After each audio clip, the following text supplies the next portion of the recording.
How did Jesus teach about money and idolatry?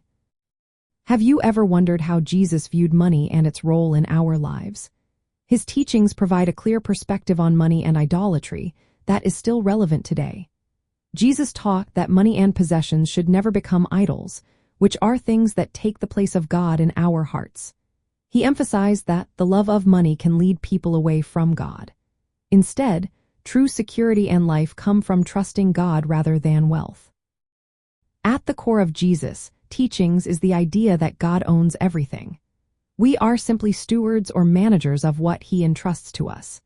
This means that all financial resources belong to God, and we are responsible for using them in ways that honor Him. When money becomes an idol, it controls us instead of us managing it for God's purposes. Jesus warned against greed and the desire to accumulate wealth for its own sake. He famously said, "You cannot serve both God and money." This highlights the impossibility of divided loyalty.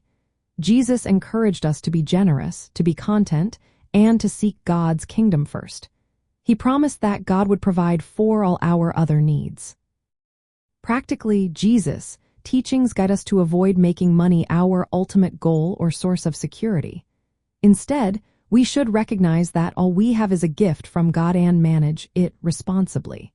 We should avoid the love of money, which can lead to greed and idolatry.